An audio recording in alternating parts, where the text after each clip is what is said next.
Cari amici di Posti e Pasti, oggi siamo di nuovo a Padova e alle mie spalle si trova la chiesa degli Eremitani, vicino alla cappella degli Scrovegni.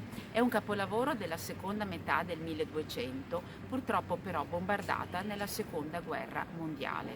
Al suo interno si conservano moltissime opere, ma soprattutto gli affreschi recuperati di Andrea Mantegna.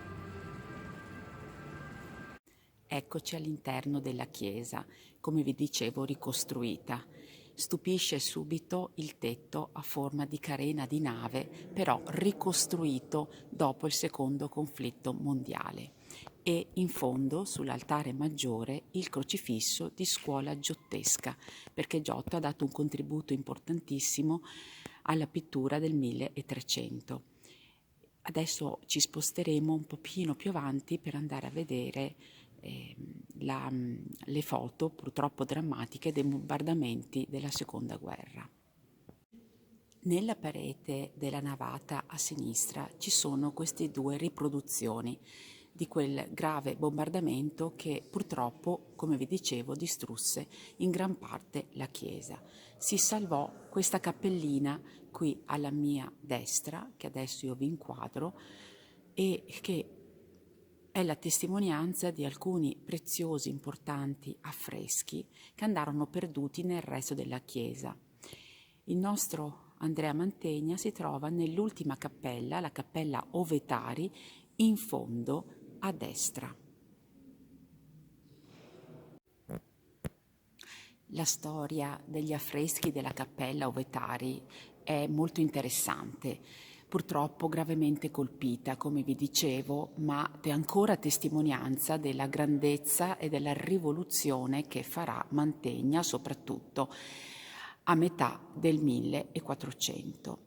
Questa cappella fu commissionata da Antonio Ovetari, in realtà seguita dalla vedova imperatrice, e quindi dedicata a due santi, da una parte a destra Cristoforo, le storie di San Cristoforo, dall'altra parte c'è la storia di San Giacomo, e questi soggetti erano legati a una particolare devozione non solo ai santi, ma anche un legame che la famiglia Ovetari aveva avuto nel tempo con un ospedale di assistenza intitolato appunto a San Giacomo e a San Cristoforo.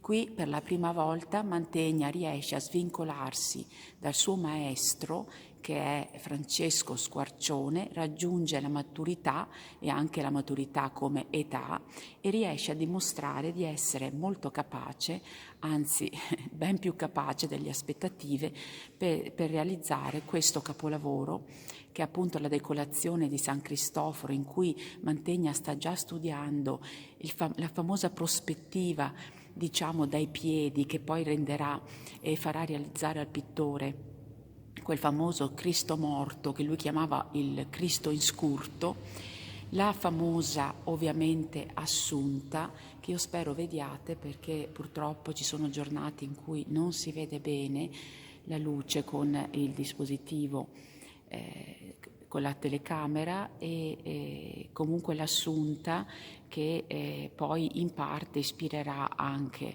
Tiziano ai frari, e tutta la parte della decolazione anche delle storie di Giacomo e della conversione dei pagani fino alla decolazione.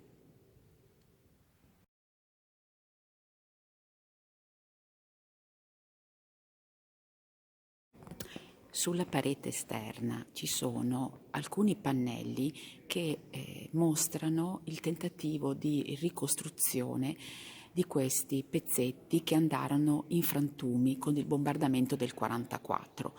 Conserviamo oltre 80.000 pezzi e queste fotografie sono la testimonianza, per nostra fortuna, di quel grande ciclo che era stato fotografato in tempo prima del bombardamento. Quindi, utilizzando delle riproduzioni appunto fotografiche, abbiamo cercato poi di collocare, dove è stato possibile, ogni pezzettino. Certo, il lavoro non è ancora finito, però almeno possiamo dire di essere all'inizio di un percorso che ci porta a riavere, speriamo al più presto, il nostro Andrea Mantegna.